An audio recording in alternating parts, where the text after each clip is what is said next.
चलिए।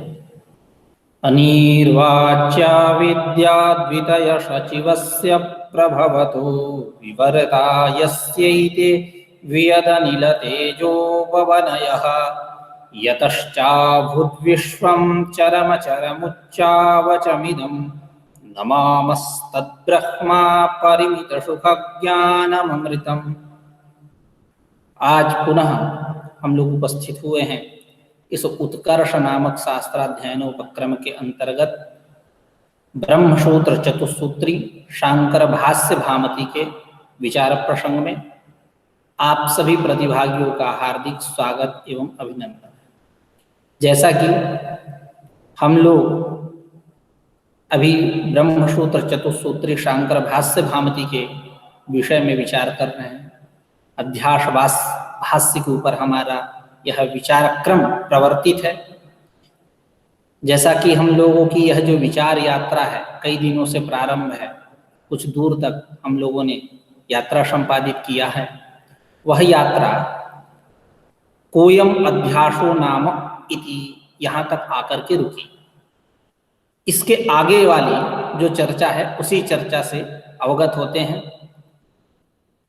आगे आने वाला विषय है उच्यते स्मृति रूपः परत्र पूर्व दृष्टावभासः इति। इस विषय पर विचार करते हुए पाठ को प्रारंभ करते हैं। तो यह बात एक स्पष्ट हुई थी कि उस यह जो अध्यास है, इस अध्यास में अध्यस्य व्यवहारति लोका, एतादृश यह जो वाक्य प्रयोग है, इस वाक्य प्रयोग में अध्यास में पूर्व कालत्व बैठा हुआ है और व्यवहार कारणत्व भी बैठा हुआ है। अध्यस्य कत्वा प्रत्यय के द्वारा, कत्वा प्रत्यय रूप श्रुति से यह बात स्पष्ट हुई कि पूर्व कालत्व भी है और व्यवहार कारणत्व भी है। इन दोनों विषयों से हम लोग सुपरिचित हुए विगत पाठों के द्वारा। उसी चर्चा प्रसंग में यह बात चल रही है। प्रश्न होता है कि कोयम अध्यासो नाम, यह अध्यास क्या है, इसका स्वरूप क्या है, इसका लक्षण क्या है, इसके विषय में विप्रतिपत्ति होनी स्वाभाविक है। यानी यूं कहे जिज्ञासा होना स्वाभाविक है कि यह अध्यास किन रूप है, इसका स्वरूप क्या है, इसका लक्षण क्या है। वही लक्षण स्वरूप एक ही है। क्या इसकी परिभाषा क्या है, किसके यहाँ अध्यास का क्या स्वरूप है, क्योंकि तत्तद आचार्य अध्यास के भिन्न भिन्न लक्षण को मानते हैं। कुछ लोग तम केचिदन्यत्र अन्य धर्माध्यास, अन्य धर्मावभास अध्यास ऐसा कहते हैं, आत्मख्याति। कुछ लोग अख्यातिवादी हैं, यत्र यदध्यास तद्विवेकाग्रह निबंधन ऐसा कहते हैं। और अन्यथा ख्यातिवादी नैयायिक जो हैं वो क्या कहते हैं कि यत्र यदध्यास तस्यैव विपरीत धर्मत्व कल्पना इति। और अन्य आचार्य जो हैं वेदांती इत्यादि कहते हैं कि जो भी आपको लक्षण मानना है मान लीजिए, वहां अन्य में अन्य धर्मावभाषता रहती ही है। सर्वथा तो अन्यस्य अन्य धर्मावभाषताम न व्यभिचरति, ऐसा भगवत पाद शंकराचार्य कहेंगे। इसी के ऊपर हमारी यह विचार यात्रा प्रवृत्त है। तो कोयम अध्यासो नाम, यहाँ जो किम शब्द का प्रयोग है वह आक्षेप अर्थ में। आक्षेपे, उसी को आचार्य वाचस्पति मिश्र ने कहा था, आह आक्षेपता कोयम अध्यासो नाम, को इति आक्षेपे, आक्षेप अर्थ में। यानी यूं पहले प्रश्न किया जा रहा है कि अध्यास का स्वरूप क्या है, लक्षण क्या है, बताइए, अध्यास से हमको परिचित कराइए, यह प्रश्न हुआ। तो उच्यते स्मृति रूपः परत्र पूर्व दृष्टावभासः, यही अध्यास है जो स्मृति रूप हो और परत्र पूर्व दृष्टावभास। केवल लक्षण क्या है, परत्र पूर्व दृष्टावभास। परस्मिन यानी पूर्ववर्तिनी वस्तुनि, शुक्तिकाद, जैसे शुक्तिकादि में रजत का अध्यास करना है, या रज्ज्वादो, तो पुरोवर्तिनी परत्र मतलब परमार्थ सत्य ऐसा जोड़िएगा, जिसमें आरोप करने चल रहे हैं हम, तो जो आरोप का विषय है यानी अधिष्ठान वह परमार्थ सत्य होना चाहिए, और जो आरोपणीय है जिसका हम अध्यास करने चल रहे हैं उसकी जरूरी नहीं है कि परमार्थ सत्ता हो, पारमार्थिक वो हो यह जरूरी नहीं है, लेकिन जिसमें हम अध्यास कर रहे हैं अधिष्ठान को परमार्थ सत्य होना चाहिए। तो यत्र पुरोवर्तिनी वस्तुनि परमार्थ सति पूर्व दृष्टस्य रजतादेहे सर्पादेहे वा अवभास पूर्व दृष्टावभास। ठीक है, अब थोड़ा सा हम अध्यास के विषय में विचार करें शब्द पर।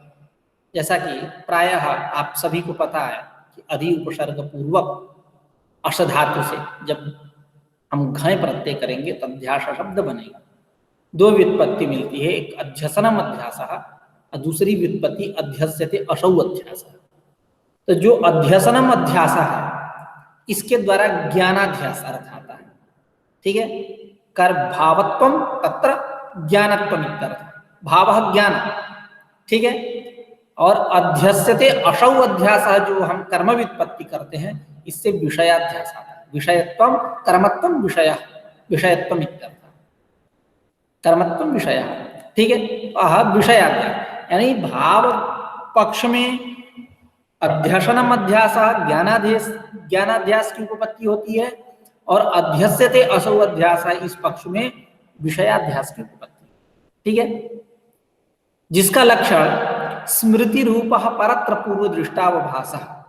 ठीक है, यह स्मृति एक एक पद का पदकृत्य अभी आचार्य वाचस्पति मिश्र करेंगे। एक एक पद स्मृति रूप की क्या आवश्यकता है, स्मृति रूपमयो रूपमस्य, ऐसा उन्होंने अलग ही एक निर्वचन कर दिया। रूप प्रत्यय नहीं, बहुव्रीहि समास मान लिया, प्रशंसायाम रूपक नहीं किया। स्मृति रूपमयो रूपमस्य, क्योंकि उनको अतिव्याप्ति दोष से हटाना, अतिव्याप्ति दोष ना हो इसलिए उन्होंने ऐसा न्यास किया। अभी उसके विषय में हम लोग चर्चा करेंगे।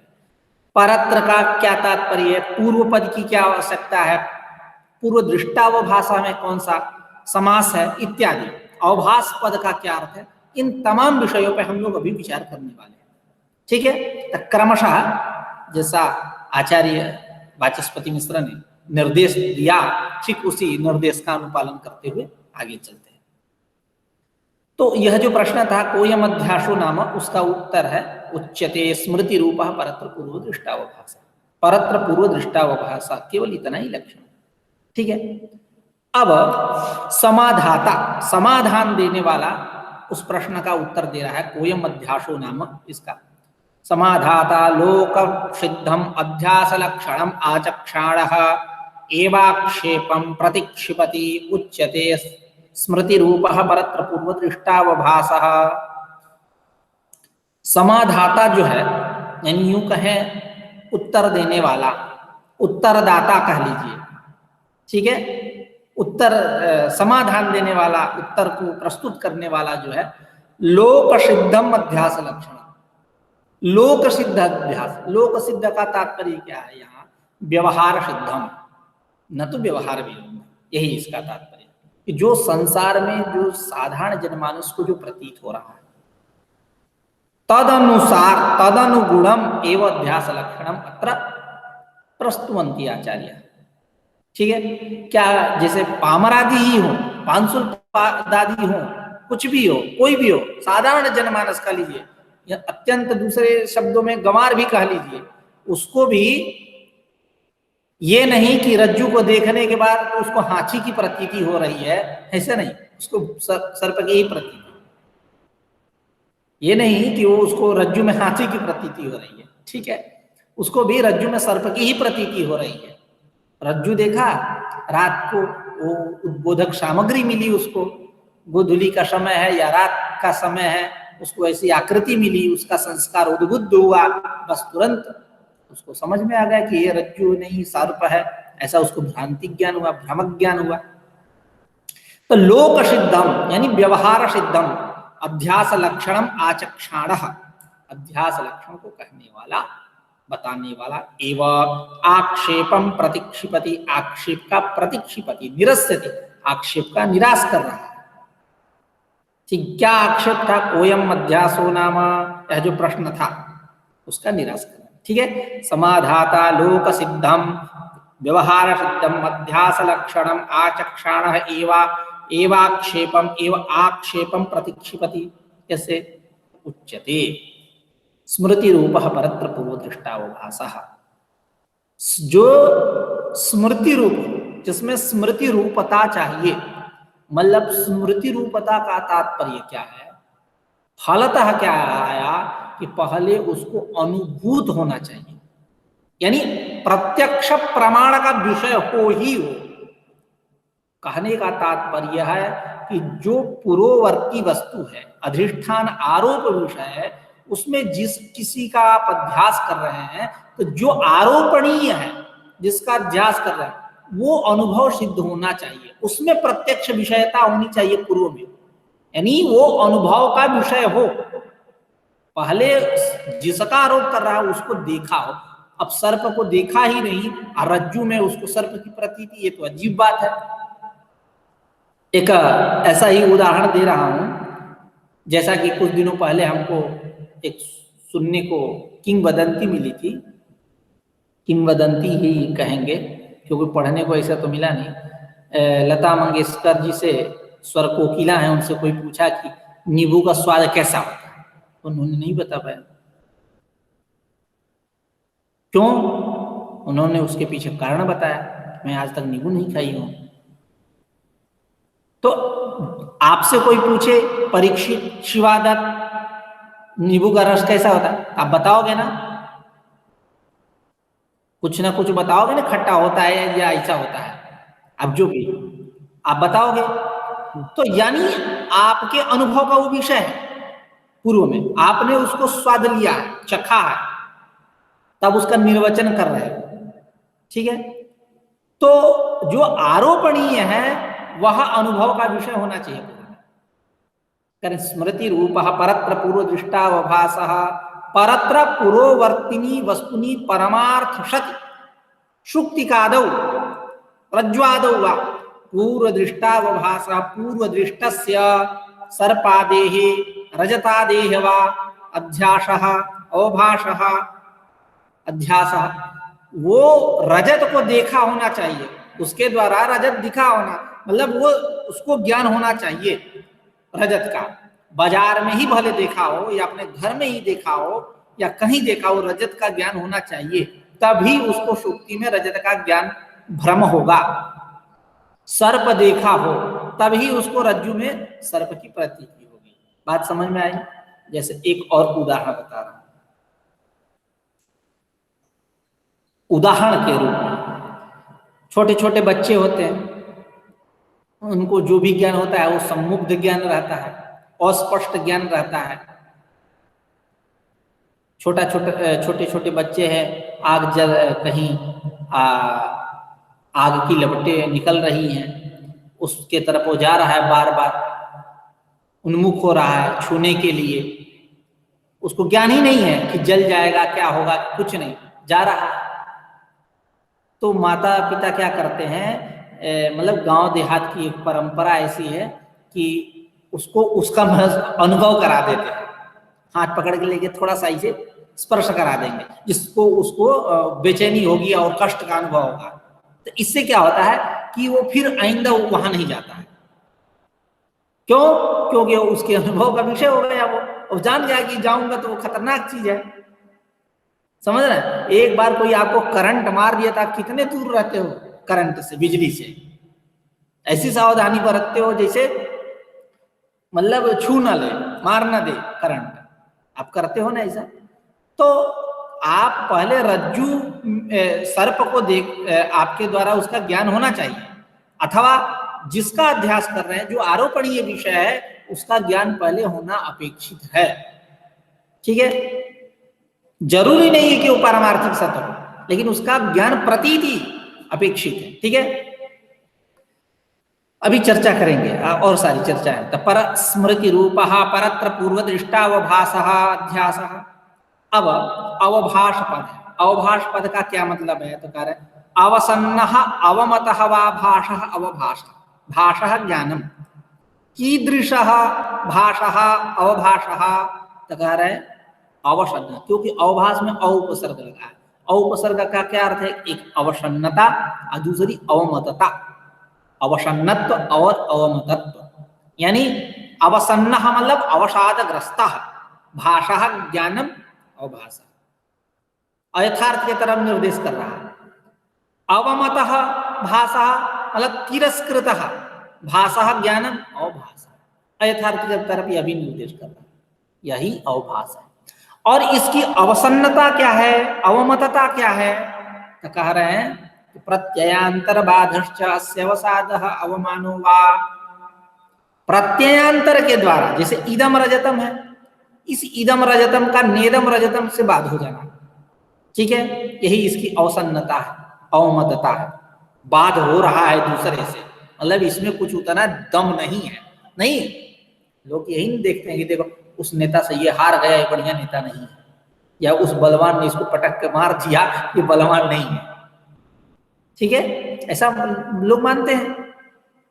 वो सभा में गया, वो पंडित जी, वो अपने क्षेत्र के बड़े बड़े विद्वान मतलब आए हैं, सब इकट्ठा हुए हैं, और एक अपने आप को समझते हैं कि मैं ही सबसे ज्यादा बड़ा विद्वान हूँ। कोई आकर के काशी वाला दबा दिया उसको, उसका अभिमान चूर हो गया, समझ रहा था कि अभी तक मैं ही ज्यादा विद्वान हूँ, और दबा दिया। तो इसका मतलब क्या आप कहेंगे कि इनका ज्ञान कम है, वो अधिकतर विज्ञानवान है, ऐसा कहेंगे ना? ऐसा लोक व्यवहार देखा जाता है। तो प्रत्ययांतरवादश्च अस्य अवसादः अवमानः, इदम रजतम, इदम विशेषक रजतत्व प्रकारक ज्ञान का नेदम रजतम से बाध होना, यही उसकी अवसन्नता है और अवमतता है, ठीक है। तिरस्कार हो गया ना, मुंह लटका लेंगे, जब अभिमान चूर हो जाएगा तो हार जाएंगे, तो यूं पहले, ठीक है, यही तिरस्कार हुआ। चलिए, अवसादग्रस्त भी हो जाएंगे, तो फिर योगा डिपार्टमेंट में, योग डिपार्टमेंट से संपर्क करना पड़ेगा योग के लिए। अवसाद, क्योंकि तनाव और अवसाद ये सब दूर करने की जिम्मेदारी उन्हीं लोगों की है। चलिए, तो प्रत्ययांतर बाधश्च अस्य अवसादः अवमानो वा, अस्य यानी भासस्य, भास का, ज्ञान का प्रत्यांतर के द्वारा बाध होना ही उसका अवसाद है और अवमान है, ठीक है। प्रत्यांतर बाधश्च अस्य अवसादो अवमानो वा। एक बार पंक्ति पढ़ देते हैं। समाधाता लोक सिद्धम, यहां से आह आह आक्षेपता कोयम मध्यासो नाम क इत्याक्षेपे समाधाता लोक सिद्धम मध्यास लक्षणम आचक्षाणः एवाक्षेपम प्रतिक्षिपति उच्यते स्मृति रूपः परत्र पूर्वदृष्टावभासः अवसन्नः अवमतः वा भासः अवभासः प्रत्ययांतरबाधश्च अस्य अवसादो अवमानो वा। आगे कह रहे हैं एतावता मिथ्या ज्ञानम इत्युक्तम भवति। एतावता अवभाष पद का क्या अर्थ हुआ? मिथ्या ज्ञानम, मिथ्या ज्ञानम अध्यास इत्युक्तम भवति, इदम कथनम स्पष्टम भवति, यह बात स्पष्ट हो जाती है कि मिथ्या ज्ञानम अध्यास, ठीक है। एतावता, यहां तक क्या विचार हुआ?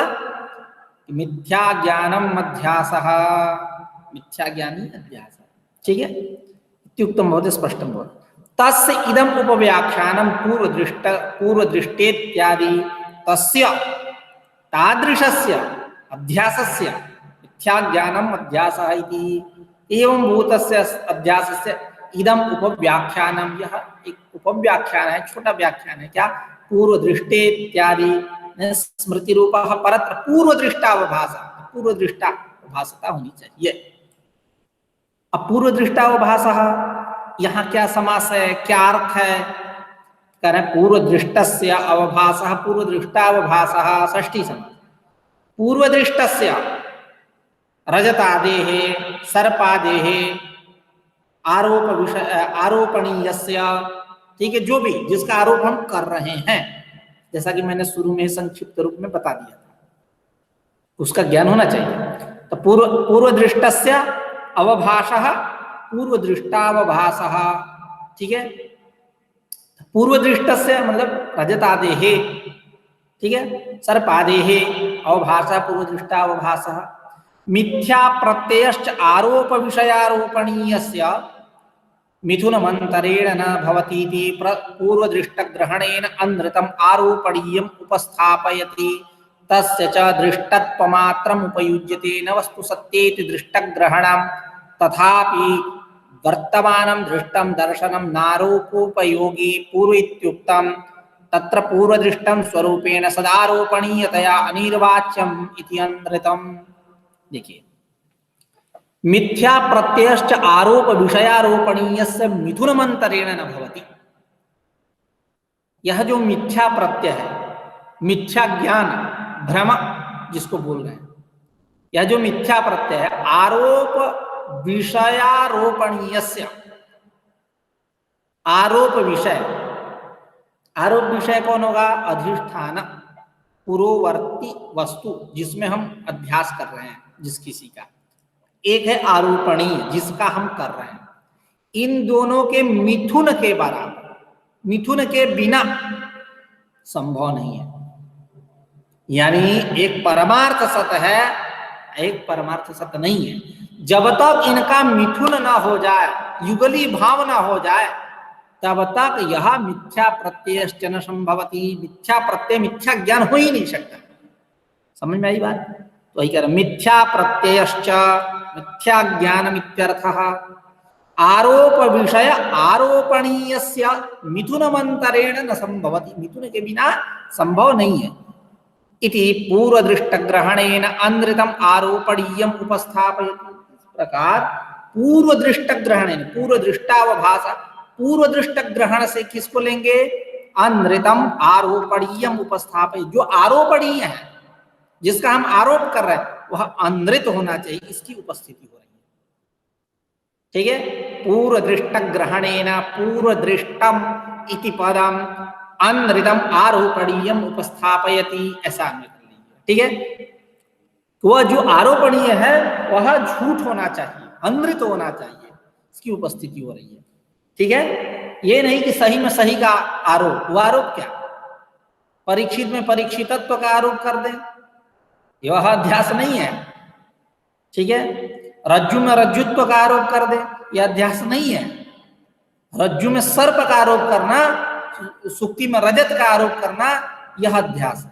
ठीक है? तो कह रहा है कि पूर्व दृष्ट ग्रहणेन अनृतम आरोपणीयम, ठीक, जिसका हम रजत आदि जो भी उपस्थापय तस्य च दृष्टत्व मात्रम उपयुज्यते न वस्तु सत्येति दृष्ट ग्रहणम। अब वहां दृष्ट शब्द भी है। दृष्ट शब्द की क्या भूमिका है? कह रहे तस्य, तस्य मतलब आरोपणीयस्य मिथ्या ज्ञानस्य रजतादेः सर्पादेः वा, जो तो यह जो है इसका दृष्टत्व मात्रम उपयुज्यते, इसका केवल दृष्टता मात्र अध्यास में उपयुक्त है, प्रयोजक है, हेतु है, न वस्तु सत। वो परमार्थ सत हो जरूरी नहीं है। यह बात बताने के लिए दृष्ट ग्रहण। आज समझ में आई? पूर्व दृष्टावभासः, दृष्ट, दृष्ट शब्द है। ठीक है? दृष्टम मतलब दर्शनम, ठीक है, ज्ञानम। जिसका हम आरोप कर रहे हैं तस्य आरोपणीय से रजतादेः दृष्टत्व मात्रम उपयुज्यते। कुत्र अध्यासे?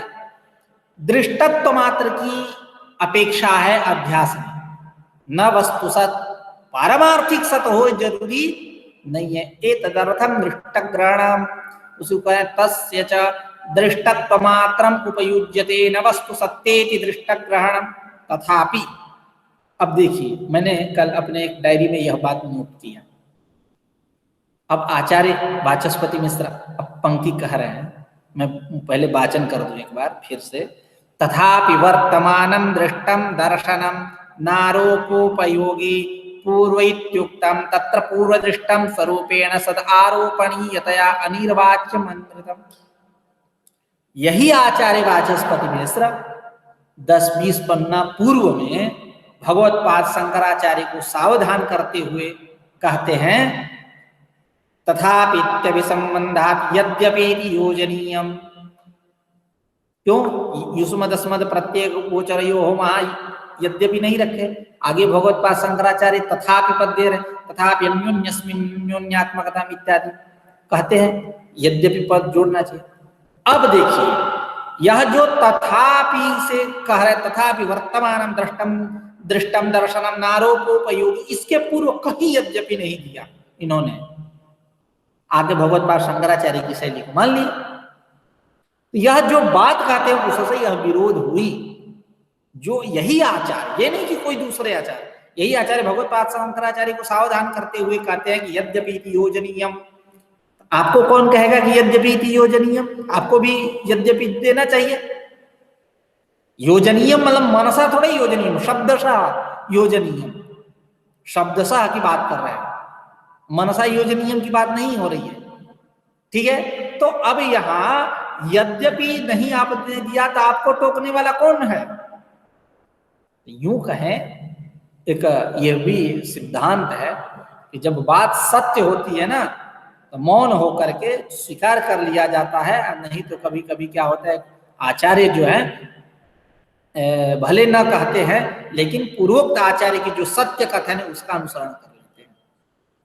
भगवत्पाद शंकराचार्य ने नहीं कहा यद्यपि पद, तथापि से समाधान दिया, उसी प्रकार यहाँ भी यद्यपि नहीं गए तथापि दे रहे, कहीं आपको यद्यपि नहीं मिलेगा इसमें।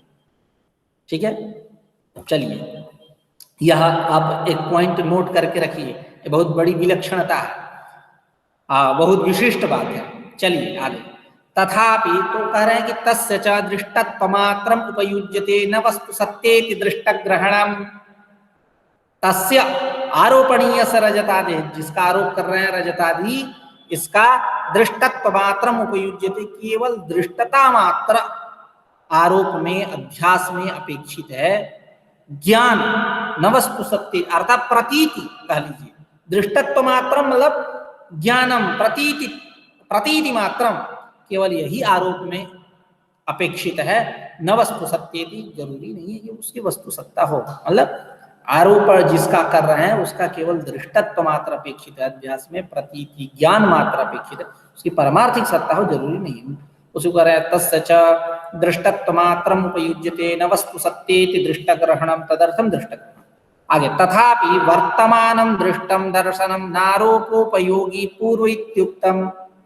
अब पूर्व दृष्टा व भाषा, पूर्व पद भी है, पूर्व पद की क्या आवश्यकता? अब जैसे एक उदाहरण मैं दे रहा हूं, भूत पूर्वे चरट इत्यादि निर्देशा, भूत शब्द का पूर्व प्रयोग होता है। जब आप केवल समास देखेंगे वहां भूतपूर्व प्रयोग मिलता है, पूर्वम भूता ही भूतपूर्व, सहसुपा समास करके बनाते हैं। अब भूतपूर्वे चरट सूत्र निर्देश है, क्योंकि वहां भूत शब्द का पहले निर्देश है, इसलिए पूर्वम भूतः इति पूर्व भूतः न बना करके भूतपूर्व ऐसा बनाते हैं ना, भूतपूर्व प्रयोग बनता है ना, भूतपूर्व प्रधानमंत्री, भूतपूर्व राष्ट्रपति, ऐसा। तो वहां एक प्रश्न उठता है कि भूत शब्द में जो क्ता प्रत्यय हुआ है वो निष्ठा सूत्र से हुआ। अनिष्ठा सूत्र का मतलब ये होता है भूतार्थ वृत्तिर धातुर निष्ठा स्यात् भूतार्थ वृत्ति, तो भूत अर्थ को बोल ही दिया, यानी भूत अर्थ को यानी पास्ट जो बीता यानी पूर्व अर्थ को बोल दिया। अब वहां पूर्व शब्द की क्या आवश्यकता है? तो वहां समाधान दिया जाता है कि उस अर्थ में नहीं है कि आप उससे चरितार्थ कर ले रहे हो पूर्व शब्द का अर्थ और कह रहे हो व्यर्थ। ठीक उसी प्रकार यहाँ पैटर्न में समझिए, दृष्ट यहाँ भी क्ता प्रत्यय है, यहाँ भी पूर्व शब्द की आवश्यकता है। आपके अनुसार वही कंडीशन यहाँ भी कि यहाँ भूतार्थ अर्थ में हुआ क्ता प्रत्यय, पूर्व शब्द की कोई आवश्यकता नहीं, यहाँ उस अर्थ में नहीं है। जैसे वहां समाधान देते हैं उस प्रकार यहाँ भी समाधान बनना चाहिए। तो यहाँ बात चल रही है कि पूर्व शब्द की संगति, इसकी आवश्यकता क्या है? तो कह रहे हैं कि पूर्व इत्युक्तम क्या कह रहे हैं? वर्तमानम दृष्टम दर्शनम, दृष्टम मतलब दर्शनम ज्ञानम, नारोपोपयोगी, वर्तमान कालिक ज्ञान जो है आरोप में उपयोगी नहीं है। इस बात का आख्यान करने के लिए, इस बात को बताने के लिए पूर्व इत्युक्तम, पूर्व पद का आख्यान किया गया, पूर्व पद को रखा गया। ठीक है, इस बात को स्पष्ट करने के लिए उसको कर तथापि वर्तमानम दृष्टम दर्शनम नारोपोपयोगी पूर्व इत्युक्तम तत्र पूर्व दृष्टम स्वरूपेण सद आरोपणीयतया अनिर्वाच्यम इति अनृतम कह रहे हैं। पूर्व दृष्ट जो है वह स्वरूपेण सत, पारमार्थिक भले ना हो, स्वरूपतः वो सत है, व्यवहारिक है, व्यवहारिक सत्ता है, व्यवहारिक सत है। लेकिन जब हम उसका आरोप कर रहे हैं, आरोपणीयतया अनिर्वाच्यम इति अनृतम, वो निर्वचनीय है, अनृत है, झूठ है। रजत का जो सुक्ति में आरोप कर रहे हैं, तो रजत तो व्यवहारिक सत है ही, हटस्थ रजत है। सुनार की दुकान में रजत का रखा है, ईटा चांदी सब बना के एकदम ढेला रखा है, एकदम ठोस पदार्थ, बिछिया इत्यादि क्या क्या मुठिया मुठी बनाएगा उससे, तो उसको तो व्यवहारिक है। व्यवहारिक नहीं रहता तो उसको उठा के आपके सर पे मारे तो खून नहीं निकलना चाहिए, निकलेगा। इतना बड़ा चांदी का ईटा आपके सर पे पटक दे तो कहो कि सब मिथ्या है, तो नहीं निकलना चाहिए खून, लेकिन खून तो निकलेगा। तो इसीलिए आप खून निकलेगा इसी समझ जाओ व्यवहारिक सत है। ठीक है, तो आरोपणीयतया वो अनृत, अनृत है, झूठ है, अनिर्वचनीय है, जब उसका हम आरोप कर रहे हैं, समझ रहे हैं, उसी को कह रहे हैं। तत्र पूर्व दृष्टम यत्किमपि वस्तु, है ना, आरोपणीयम स्वरूपेण सत, स्वरूपतः वो सत है, व्यवहारिक सत है, लौकिक पारमार्थिक है। लेकिन आरोपणीयतया अनिर्वाच्यम अनृतम, आरोपणीय, जब आरोपणीयतया रहेगा, आरोपणीयतया जब मतलब आरोपणीय विषय रहेगा, मतलब उसका हम आरोप कर रहे हैं, आरोप का विषय रहेगा, तब वह कैसा रहेगा, अनृतम, झूठ मूठ का, निर्वचनीय अनृतम। आगे कह रहे हैं आरोप विषयम सत्यमाह, और जो आरोप का विषय है, कौन आरोप का विषय, अधिष्ठान, जिसमें हम आरोप कर रहे हैं वो सत्यमाह, उसको सत्य होना चाहिए, सत्य होना चाहिए। ठीक है, आरोप विषयम सत्यमाह, आरोप का विषय सत्य होना चाहिए। इसी बात का आख्यान करने के लिए परत्रेति, परत्र शब्द रखा। परत्र का मतलब क्या है, तो कह रहे हैं परत्र शुक्तिकादौ परमार्थ सति तदनेन सत्यानृत मिथुनम मुक्तम। कह रहे हैं परत्र का मतलब परमार्थ सति, जो परमार्थ सत्य, कैसा परमार्थ, लौकिक व्यवहारिक, तदनेन सत्यानृत मिथुनम मुक्तम, परत्र पुरोवर्तिनी वस्तुनि शुक्तिकादौ परमार्थ सति, लौकिक व्यवहारिक सत्य हो, है ना, लौकिक व्यवहारिक, यही परमार्थ का मतलब है, वो ब्रह्म वाला नहीं, परमार्थ सत्य होना चाहिए। और जिसका आरोप हो रहा है वो निर्वचनीय अनृत है, झूठ मूठ का है। तदनेन सत्यानृतम, सत्यानृत मिथुन मुक्तम, तदनेन का मतलब क्या है, शुक्तिकादेहे सत्यत्वेन रजतादेहे अनृतत्वेन इत्यनेन प्रबंधेन, मतलब आरोप विषय से सत्यत्वेन परमार्थ सत्वेन आरोप आरोपणीयस्य शुक्तिकादेः अनृतत्वेन च इत्यनेन प्रबंधेन, क्या हुआ, सत्यानृत मिथुनम मुक्तम, सत्य और अनृत का मिथुन हो गया, झूठ मूठ मिल गए, तब हो गए अध्यास। यही तो है युगली कृत्य, यही है ना, ये अध्यास, झूठ और सत्य का मिल जाना, युगली भावना, यही है अध्यास। तो कह रहे कि तदनेन सत्यानृत मिथुनम मुक्तम, फिर आगे कर स्यादेतद, अब एक प्रश्न कर रहे हैं, अतिव्याप्ति दिखा रहे हैं, कह रहे कि तब से अध्यास अध्यास बोल रहे हो, परत्र पूर्व दृष्टा अवभास अध्यास, यह अवभास को अभी तक आपने अपने पक्ष में रखा, मिथ्या के तरफ इसको तब से ले जा रहे हैं, रजत सुक्ति रजत रज्जु किए बैठे हैं। लेकिन अवभास पद का प्रयोग केवल इसी अर्थ में नहीं होता, सही के अर्थ में भी होता है। तब क्या हुआ, अतिव्याप्ति, श्रृंगित्वम गोत्वम कहे, ठीक है, गाय में गया, वहां श्रृंगित्व है, सिंह है, लेकिन महिषादि जो इष्ट नहीं है वहां भी गया, लक्ष्य वृत्तित्व सति अलक्ष्य वृत्तित्व, अलक्ष्य वृत्तित्व अलक्ष्य वृत्तिता भी है, तब क्या हुआ, अतिव्याप्ति, वही दिखा रहे हैं अतिव्याप्ति।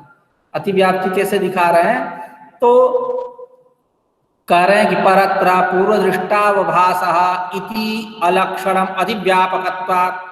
अब रात में हमको ये पंक्ति जो है फंसा दी थी, इति अलक्षणम अतिव्यापकत्वात्। यहाँ इसका अलक्षणम, हम तब से क्या सोच रहे थे कि इति लक्षणम अतिव्यापकत्वात् ऐसा पाठ होना चाहिए, लेकिन सर्वत्र अलक्षणम अलक्षणम, तब इसकी संगति कैसे होगी कि परत्र पूर्वदृष्टावभासः इति यल्लक्षणम अस्ति तल्लक्षणम अलक्षणम कथमिति चेत अतिव्यापकत्वात्। अतिव्यापक दोष से, अतिव्याप्ति दोष से ग्रस्त हो जाने के कारण यह लक्षण हो जाएगा, क्योंकि दोषत्रय शून्य होना चाहिए तब ना वो लक्षण होगा। दोष अतिव्याप्ति, अव्याप्ति और असंबद्ध दोष से जो रहित है वही लक्षण है। तो इति परत्र पूर्वदृष्टावभासः इति अलक्षणम तदा यदा अतिव्याप्ति दोषः, अतिव्याप्ति दोषेन दूषितत्वात् इदम अलक्षणम इति बोध्यम। ठीक है, तो उसी कह रहे परत्र पूर्वदृष्टावभासः इति अलक्षणम, लक्षणम यद्वर्तते अध्यासस्य तल अलक्षणम कथमिति चेत् अतिव्यापकत्वात् नाम अतिव्याप्ति नामकेन दोषेण दूषितत्वात् इदं तावत् लक्षणम् अलक्षणम् इति। कथं ज्ञायते कि इदं तावत् लक्षणम् अतिव्याप्ति दोषेण ग्रस्तमस्ति? यतोहि अग्रे ग्रन्थकारः अत्र भणति आह अस्ति हि स्वस्तिमत्यां गविपूर्वदृष्टस्य गोत्वस्य कालाक्ष्याम् अवभासः अस्ति च पाटलीपुत्रे पूर्वदृष्टस्य देवदत्तस्य माहिस्मत्याम् अवभासः समीचीनः। एतावत् पर्यन्तम् अस्माभिः अध्ययनं कृतं कि अवभाषपदस्य अर्थः अवसन्नः अवमतः वा भाषः अवभासः, प्रत्ययान्तरबाधश्च अस्य अवसादः अवमानः। अवभाष शब्दस्य प्रयोगः असमीचीने ज्ञाने अस्ति, एतावत् पर्यन्तम् अस्माभिः अध्ययनं कृतं। परञ्च इदानीम् आचार्यैः वाचस्पतिमिश्रैः स्वोत्प्रेक्षित बुद्ध्या अवभाष शब्दस्य प्रयोगः समीचीनेऽपि भवति इति प्रदर्शितं। तदेव उद्धरणम् अत्र तैः उपस्थापितमस्ति। यथा हि दृश्यते लोके अस्माभिः अस्ति हि स्वस्तिमत् प्रत्यभिज्ञा भवति। प्रत्यभिज्ञा ज्ञानं तावत् कीदृशम् इति जिज्ञासायाम् उच्यते। तत्तेदन्तावगाहि ज्ञानं प्रत्यभिज्ञा इति यत्र हि तत्ता इदन्ता, तत्ता नाम तस्य भावं तत्त्वं तत्ता वा इदन्ता, तत्ता इदन्ता अवगाहि बोधकं यज्ञानं तज्ज्ञानं प्रत्यभिज्ञा भवति। यथा तस्य उदाहरणं सोऽयं देवदत्तः, स एव देवदत्तः वर्तते यः देवदत्तः अस्माभिः पूर्वं दृष्टः। सोऽयं वेदः, स एव वेदः वर्तते यः वेदः देवदत्तेन अधीतः इति एवं कृत्वा प्रत्यभिज्ञायाः इदं तावत् उदाहरणम्। अत्र हि किमस्ति, केनचित् पुरुषेण स्वस्तिमति नामके गोविशेषे स्वस्तिमत्यां गवि गोत्वस्य ज्ञानं कृतं। किंचित् कालानन्तरम् अथवा किंचित् वर्षानन्तरम् अथवा किंचित् मासानन्तरं वा तेनैव पुरुषेण कालाक्षी नामके गोविशेषे नाम कालाक्षां गवि गोत्वस्य पुनर्ज्ञानं कृतं, गोत्वस्य ज्ञानं क्रियते तेनैव पुरुषेण। इदानीं तस्मात् किमस्ति, गोत्वस्य तस्यां गवि पूर्वं ज्ञानं तैः कृतमासीत्, इदानीं क्रियते। इदमेव ज्ञानं यद् वर्तते, ज्ञानस्य यत् स्वरूपम् अस्माभिः इदानीं प्रदर्श्यते, दृश्यते वा जरिगृह्यते वा, तद् ज्ञानं कीदृशं प्रत्यभिज्ञाज्ञानं। तदेव गोत्वमिति, यद् गोत्वं स्वस्तिमत्यां गवि अस्माभिः पूर्वं दृष्टम्। एवञ्च केनचित् पुरुषेण पाटलीपुत्र नामके ग्रामविशेषे नगरविशेषे वा, इदानीं तद् नगरमस्ति नास्ति ग्रामविशेषः, तत्र हि पाटलीपुत्र नामके नगर विशेषे केनचित् पुरुषेण देवदत्त नामकः पुरुषः दृष्टः तेनैव पुरुषेण इदानीं माहिस्मति नामके नगर विशेषे ग्राम विशेषे वा माहिस्मत्यां स एव देवदत्तः दृश्यते।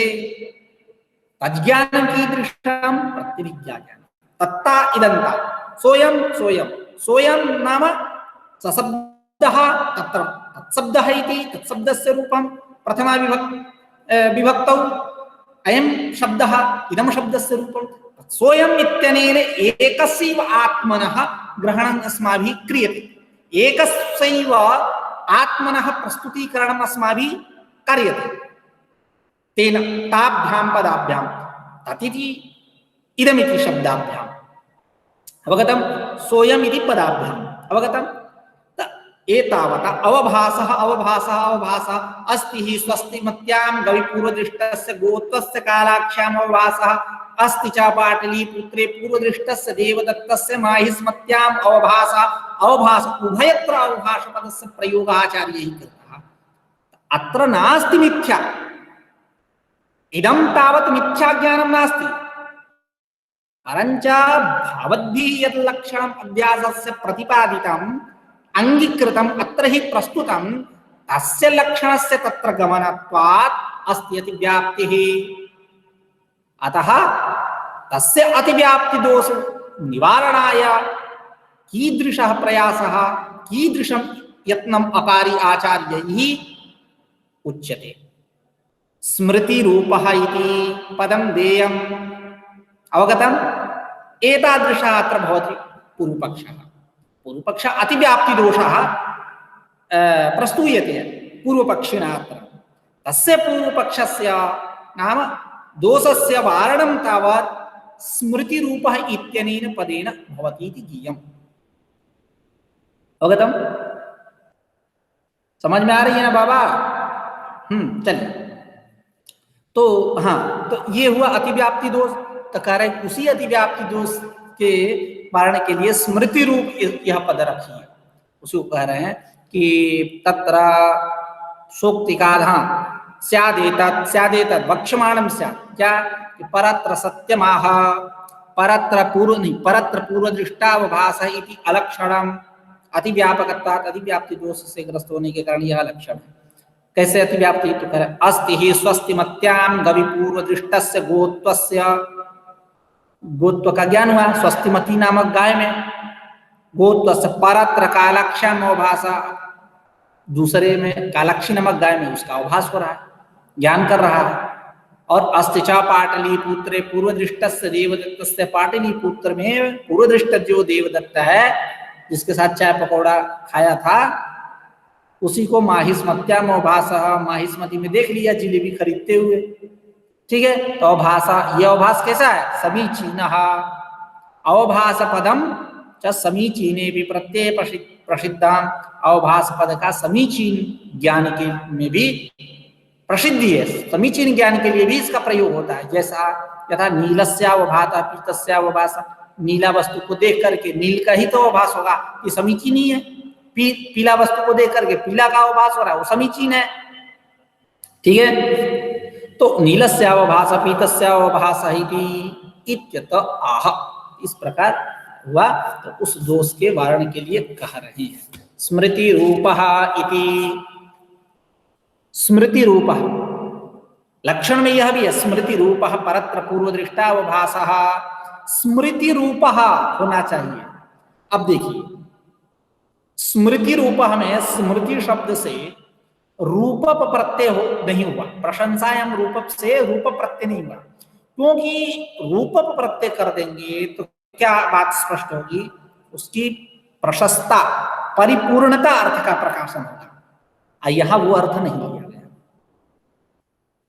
इसलिए आचार्य वाचस्पति मिश्र ने कह दिया कि यहाँ रूप प्रत्यय नहीं है, रूप ऐसा शब्द है, समासी बदल दिया। स्मृतेः रूपमिव रूपमस्य यस्य ज्ञानस्य भासस्य, स्मृति के रूप के समान रूप है जिसका, स्वरूप के समान रूप है जिसका, जैसे सोयम सोयम सोयम देवदत्त, ये प्रत्यभिज्ञा है। स्मृति भी उसी संप्रदाय उसी कोटि वाली है, स्मृति वाले कोटि का यह भी है प्रत्यभिज्ञा। हाँ अंतर है, थोड़ा सा रहेगा ही अंतर। अंतर क्या है कि स्मृति में विषय सन्निहित नहीं रहता। आपको इस समय कुंभ के मेला का स्मरण हो रहा है बाबा या परीक्षित, या पिछले AIOC का स्मरण हो रहा है, क्या AIOC कपार पे आकर बैठ गया क्या, उपस्थित हो गया क्या? नहीं ना। तो यहां विषय सन्निहित नहीं है, लेकिन प्रत्यभिज्ञा में सोयम धीरजहा कह रहे हो, यहां सामने है। सोयम वेदः, वही वेद है। सोयम घटः तदेव द्रव्यम, यह जो व्यवहार कर रहे हैं तो यहाँ सन्निकृष्ट है। आप छू के स्पर्श करके देख के बता सकते हो कि यहाँ विषय सन्निकृष्ट है, थोड़ा सा तो भिन्नता रहेगी, ठीक है। तो यहाँ स्मृति रूप हमें रूप प्रत्यय नहीं है, रूप प्रत्यय करेंगे प्रशंसता परिपूर्णता अर्थ का प्रकाशन होगा, यहाँ वो अर्थ नहीं दिया गया। क्या करते हैं, स्मृति हे रूपमिव रूपमस्य, इस प्रकार का समास करते हो, बहुब्रीहि समास करते हो। इस क्यों, क्योंकि इनको अतिव्याप्ति हटानी है। स्मृते है रूपमिव रूपमस्य स्मृति रूपः असन्निहित विषयत्वं च स्मृति रूपत्वं। स्मृति रूपत्वं कैसा है, स्मृति रूपता कैसी है, असन्निहित विषयता, असन्निहित विषयत्वं, विषय सन्निहित नहीं, सन्निहित विषयं च प्रत्यभिज्ञानम, प्रत्यभिज्ञा में विषय सन्निहित रहता। इति समीचीनम, यह समीचीन ज्ञान है, वो क्रम ज्ञान। नातिव्याप्ति ही, अतिव्याप्ति नहीं। भेद बता दिए, ये स्मृति रूप नहीं है, स्मृति रूप के जैसा है। आपको ऐसा लग रहा है लेकिन ये स्मृति रूप नहीं है, ठीक है। तो किसी ने कहा ठीक है अतिव्याप्ति दोष का वारण कर लिए, अब व्याप्ति तुमको दिखा दे रहे हैं। लक्ष्य के देशावृत्तित्वम कपिलत्वम गोत्वम कहे, श्वेत गवी में गाड़ी गड़बड़ हो गई, गाड़ी गड़बड़ हो गई नहीं, गाड़ी पलट गई। यूपी सरकार में जैसे गाड़ी पलटती है, तो गाड़ी पलट गई, अव्याप्ति दोष दिखा रहे हैं। क्या अव्याप्ति दोष दिखा रहे हैं, कैसे दिखा रहे हैं, कह रहे हैं कि ठीक है ये बताइए, जो आप स्वप्न देखते हो, स्वप्न में आप बैठ के पुष्पक विमान उड़ा रहे हो, उस पर बैठे हो, या जटायु के ऊपर ही बैठ गए, या मगरमच्छ के ऊपर बैठ गए, या जो भी स्वप्न में कर रहे हो, इंद्रासन में बैठे हो, कुंभकर्ण से तालमेल बना रहे हो, अपना रावण के यहाँ दरबार कर रहे हो, जो भी स्वप्न में आप देख रहे हैं, तो आपने लक्षण बनाया भी, वो मिथ्या ज्ञान है, सिद्ध है, वो मिथ्या ज्ञान है। वहां लक्षण जानना चाहिए, लक्षण गया ही नहीं, क्यों नहीं गया, परत्र पूर्व दृष्टा हो भासता चाहिए। अब वहां तो सर्किल एक ही बना है, पूरे स्वाप्निक स्वप्न चल रहा है, एक चक्का चल रहा है स्वप्न का, वहां कहाँ परत्र पूर्व दृष्टा हो भाषा हुआ। वहां परत्र से क्या अभिलिय, परमार्थ सत, और आरोप करने वाला के जो है वो अंतरिक आरोपणीय जो है, वह आरोप का विषय जो है परमार्थ सत होना चाहिए, व्यवहारिक होना चाहिए, रजताज सुक्तिकादि के समान, रज्जु के समान। और जिसका आरोप कर रहे हैं वो झूठ मूठ कौन है, वहां एक पूरा चक्का चल रहा है जिसमें आरोपणीय भी असत है और आरोप का विषय भी असत है, तब तो लक्षण गया ही नहीं। परत्र पूर्व दृष्टा भाषता होनी चाहिए, तब लक्षण गया नहीं, तो गया नहीं तो क्या हुआ, अव्याप्ति जाना चाहिए, समझे। तो उस अव्याप्ति दोष के वारण के लिए यहां कर रहे हैं, क्या न्यास कर रहे हैं, कह रहे हैं ना अव्याप्ति, अव्याप्ति नहीं, तो दिखा रहे हैं स्वप्न ज्ञानस्यापि स्मृति विभ्रम रूपस्य एवं रूपत्वात् तत्रापि हि स्मर्यमाणे पित्रादौ निद्रोपप्लववशात् असन्निधाना परामर्शे तत्र तत्र पूर्वदृष्टस्यैव सन्निहित देशकालत्वस्य समारोपः। सन्निहित देशकाल इत्यादि सबका समाधान समारोप हो रहा।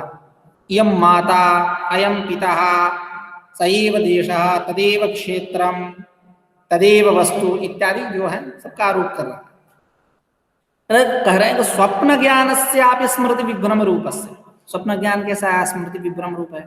तो स्वप्न ज्ञान से आप स्मृति विभ्रम रूप से, षष्ठी षष्ठी जोड़ दीजिए, स्वप्न ज्ञान से आप स्मृति विभ्रम रूप से एवं रूपत्वात्, एवं रूपत्वात् मतलब स्मृति रूपत्वात्, परत्र पूर्व दृष्टा व भास रूपत्वात्, तत्रापि कि स्मर्यमाणे पुत्रादु, तत्रापि स्वप्ने, स्वप्न में पिता माता का स्मरण कर रहा है। स्मर्यमाणे पित्रादु निद्रोपप्लववशात, निद्रा आदि दोषों के कारण, उपप्लव के कारण, उपप्लव मचा रहा है, उत्पात मचा रहा है, उदुपाधि मचा रहा है। तो निद्रोपप्लववशात मतलब निद्रा आदि दोषों के कारण असन्निधाना परामर्शे, सन्निधान का परामर्श नहीं हुआ। असन्निधाना परामर्श मतलब असन्निधान का परामर्श नहीं हुआ। क्या आप समझ में आ रहा है? वो समझ सब हमारे पास है, एकदम नींद में सही सब समझ रहा है, जबकि वस्तुतः वो है नहीं। असन्निधाना परामर्श है मतलब असन्निधान का अपरामर्श हुआ होने से तत्र तत्र, जब अपरामर्श हुआ कैसे? निद्रादि दोषों के कारण। तो जब अपरामर्श हो गया तब वहां पूर्वपरता मिल जाएगी आपको। तत्र तत्र पूर्व दृष्टस्यैव क्या सन्निहित देश कालत्वस्य समारोपः, समारोप हो जाएगा। जब असन्निधान का परामर्श हो, असन्निधान का, तब तो बात गड़बड़ है।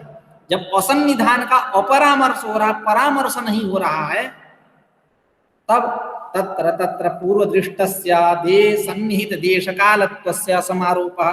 ठीक है, निद्रोपप्लववशात असन्निधान परामर्श, असन्निधान अपरामर्श मतलब असन्निधान क्या समझ रहा है? सब पास में है हमारे, माता पिता जो अनुभव कर रहा है, इयम माता अयम पिता इत्यादि व्यवहार, इयम प्रयोग बोल रहा है इदम शब्द का, कब होगा? इदमस्तु सन्निकृष्टे। तो इससे यह बात क्या, इससे कौन सी बात स्पष्ट हुई कि वहां असन्निधान का अपरामर्श है, परामर्श नहीं है। सन्निधान का जहां परामर्श रहता, इदम शब्द का प्रयोग ही नहीं कर पाया था। ठीक है, तो वही कह रहे हैं, नापि अव्याप्ति, अव्याप्ति नहीं है, नापि अव्याप्ति स्वप्न ज्ञानस्यापि स्मृति विभ्रम रूपस्य, स्मृति विभ्रम रूपस्य स्वप्न ज्ञानस्यापि, ऐसा अन्वय करिए। स्वप्न ज्ञानस्यापि स्मृति विभ्रम रूपस्य एवं रूपत्वात् स्मृति रूपत्वात् तत्रापि हि स्मर्यमाणे पित्रादौ निद्रोपप्लववशात्, निद्रादि दोषों के कारण असन्निधाना परामर्शे, असन्निधान का परामर्श न होने पर तत्र तत्र पूर्व दृष्टस्य सन्निहित देश कालत्वस्य समारोप, समारोप हो जाएगा, यहाँ पूर्वपरता मिल जाएगी, कोई दिक्कत नहीं। आज की चर्चा यहीं समाप्त हो, और अव्याप्ति नहीं है। एवं पीता शंखा तिक्तो गुण तल्लक्षणम योजनीयम, ये चर्चा हम लोग कल करेंगे, मतलब अगले पाठ के रूप में करेंगे। आज की चर्चा यहीं समाप्त होती है। कुछ पूछना है पूछिए, मैं इसको स्टार्ट करूँ।